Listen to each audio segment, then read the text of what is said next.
Hey everybody, welcome back to the channel. Today I want to go over the London Silver Bullet for Thursday, June 15th.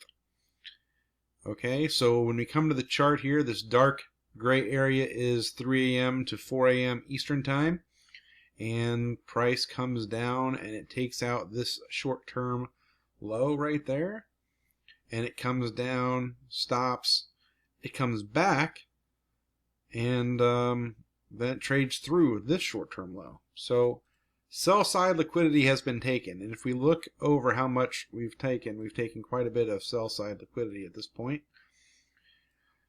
So if to go up, to go long, we would need this high right here to be taken to be a change of market structure, a market structure shift.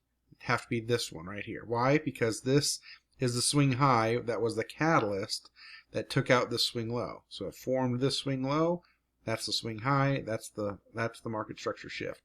Now there's no other highs right here or swing highs anyway, but this would be it, okay?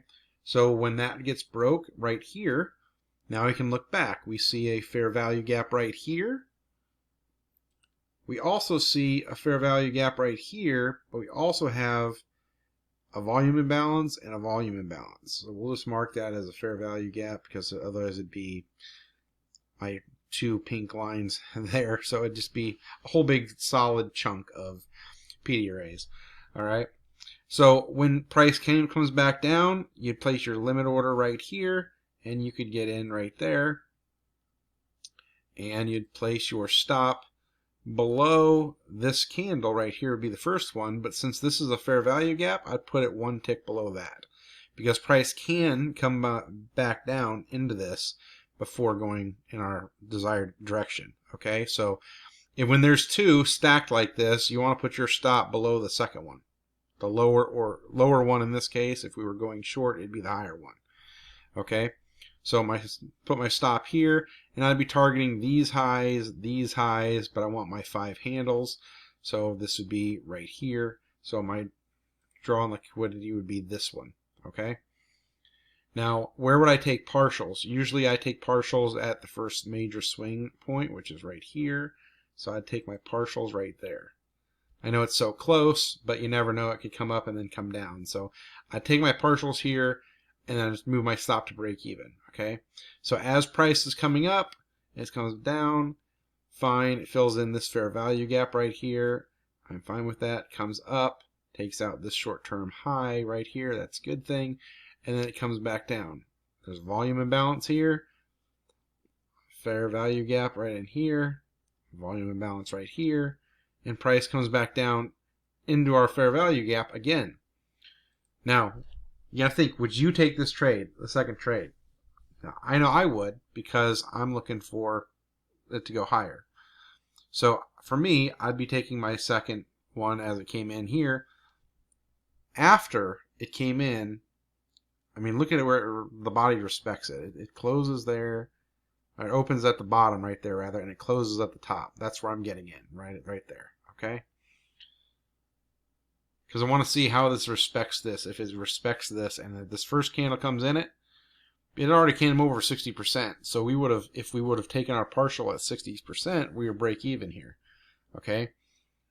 My partial was set up here at this one. So we didn't, at this point when you came down here, we're seeing how this is respected. It drops in here, it comes in a little lower, and then closes right at the top here of the fair value gap. That's where you'd enter. You would enter right there. You get entered right there, you place your stop below this one right here. You could still go below here if you wanted to. It comes back in, and then on this one though, okay, so the first one, our partial's up here, but since it's kind of hit our same fair value gap twice, now I'd be taking partials right here. I'd be moving my stop to break even. Okay, and the reason why I would do that is because now I have structure here. When I started this way, I had no structure to the left. I wasn't counting this little one to move my stop, so I need a bigger one, this one. Okay, but when you come back, trades up, down, up here, and then all the way back down, and I get in a second time, once it crosses this, I'm moving both stops to break even, and I'm taking a partial right here. This partial would go away. Okay? Hopefully that makes sense. And then we'd be getting out right here, and we got, 2 5-handle 5-point targets met, and that's how we would have traded the Silver Bullet session, the London session on June 15th.